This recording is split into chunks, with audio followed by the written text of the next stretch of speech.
Civil society has been very active in standing up for change in this country. In more recent times, we've seen organizations put pressure on the state by advocating for whistleblower rights, building up communities, and calling on government to take accountability for its failures. So what's civil society's expectations ahead of the ANC's national conference? Let's unpack this leg of the story now. Bring in social justice activist Mark Heywood, live to us via our video link this morning. Mark, always great to see you. Thanks very much indeed for joining us as we watch this incredibly important story, no matter what you make of the ANC and its legacy. And so much has been said around what the governing party must do to take this country forward. So as a start, let me just gauge from you what you reckon would make this a successful conference of the ANC. Good morning, Ayanda. Thank you. Well, obviously up to now, most of the focus on the ANC Congress has been on the political battles and the political leadership race.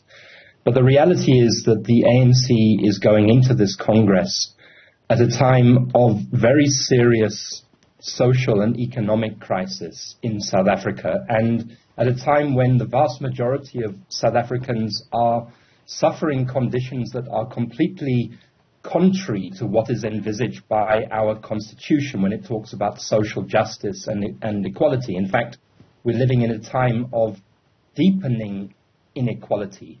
So what and I think many South Africans would love to see happen, but I doubt is going to happen, is for the delegates to the ANC Congress to really grapple with issues such as unemployment and social security and income for people who don't have jobs, to grapple with issues such as the health system after, we're still in the COVID-19 pandemic, with growing demand but fewer and fewer resources for health. We really need a roadmap from a political party like the ANC for the next 5 years that we can have confidence in, that will change and that will improve the lives of the majority. That certainly is my hope, but I fear that we will see very little discussion of these issues. Yeah, and I'm sure you've got reasons for that. The other concerns that have been raised is around whether or not there is enough depth and interest in some of those things you've mentioned. For instance, are academics who are studying these issues being consulted? To what extent are there experts weighing in on what policy directions have worked in other countries and how those perhaps might be adopted for our context here in this country? Are you confident that any of that is taking place at least? Well, I think that's a very pertinent question. We have a very robust academia. Our universities and our academics and our academic research units apply themselves very, very concretely to the issues and the challenges that we face in this country. But there's definitely a gap between what is emerging from evidence and research and what enters into politics and policy. Let me give you an area that I'm most familiar with. We know that our health system is crumbling. We know that we are facing new pandemics, non-communicable diseases, mental illness is on the rise. It continually strikes me in South Africa just how rich our policy and academic environment is, and practical environment. There are doctors and healthcare workers and researchers who know what needs to be done to restore the functionality of our healthcare system. But the impression that you get is that very little listening is going on by political parties and by politicians, and therefore fixes that could make a difference in the short, medium and long term are not recognized and are not implemented, and the consequence is that the problems at the end of the day get worse. And certainly as we get to this ANC Congress, 5 years after late 2017, almost every issue on which the ANC took resolutions in 2017, be it health, be it education, be it basic income grant, has got worse and is stalled at the policy level. Yeah, one wonders at the conference itself whether the average delegate actually even knows what some of those issues are and if they're backing any of them passionately. But I guess time will tell.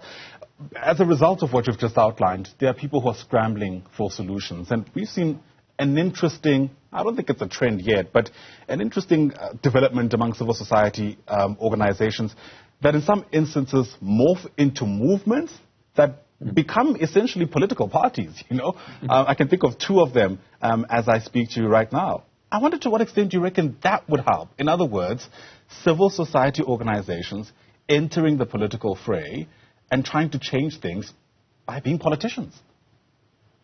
Well, I think that is exactly what is happening, Ayanda. You see it with Musi Maimane's party, Bosa.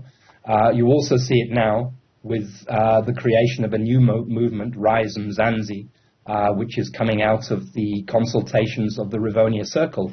But it's linked to what you see happening if you go to any community, which is that people are beginning to realize that the fixes are going to have to start from below. So we can't wait for politicians. We're going to have to rebuild our healthcare systems from below, rebuild our education systems, rebuild something as simple as a food system to ensure food security from below. And I think it is a global trend that civic organizations, activist organizations are now recognizing more and more that there's a need to engage with the electoral terrain, with the political terrain directly. You just need to look at what's happening in the United States, where many organizations, including organizations like Black Lives Matter, have started to actually make a difference in terms of defeating Republicans and trying to get progressive Democrats into the Senate, into Congress. And it's happening in other countries in the world. So I think this is a distinct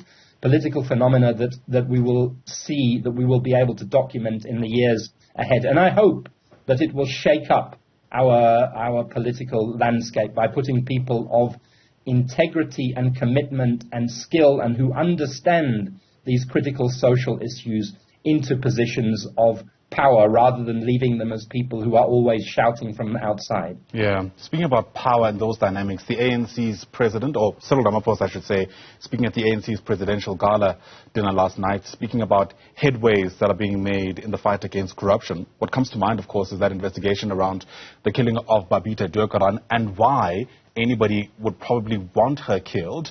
Jaw-dropping details around some of the payments she had flagged and who might have been connected to all of that, exposing what feels like a network that runs really deep insofar as the country's health system is concerned. I wonder whether you're confident we'll be able to fix that on the other side of this conference. I'm not confident that we will be able to fix it. I think that if there was political will and intent to fix it, that we could fix it. It's been obvious, for example, from the very beginning that Babita Deokaran was killed because of what she was uncovering. She was killed because she was doing her job as a senior financial accounting officer. And yet nothing had been done until very, very recently. But I can tell you that, we would estimate that corruption in the health sector, public and private, probably amounts to about 50 billion rand a year. It is a field that is ripe for theft. But when you know that you have a resource that is ripe for stealing from, then you take extra measures to protect it. And that is not what is happening. So whilst there have been, I think, important strides in the environment around prosecuting and investigating corruption at the same time has mushroomed. It has grown. I've written a story today in the Daily Maverick about how a company bought hand sanitizer during the height of the COVID pandemic at 1,000 rand a container and sold them straight onto the police at 5,000 rand a container, and as a result made 300 or 400 million rand in profit. That type of thing is going on all over the place, and we need to be able to pounce on it publicly and quickly and close the gaps that are allowing this type of grand theft to take the resources out of our public systems and to put them into private hands. Sure. On that sobering note, we'll have to leave it. Mark Heywood, always great speaking to you, sir. Thanks very much indeed for your time. Mark Heywood is a social activist.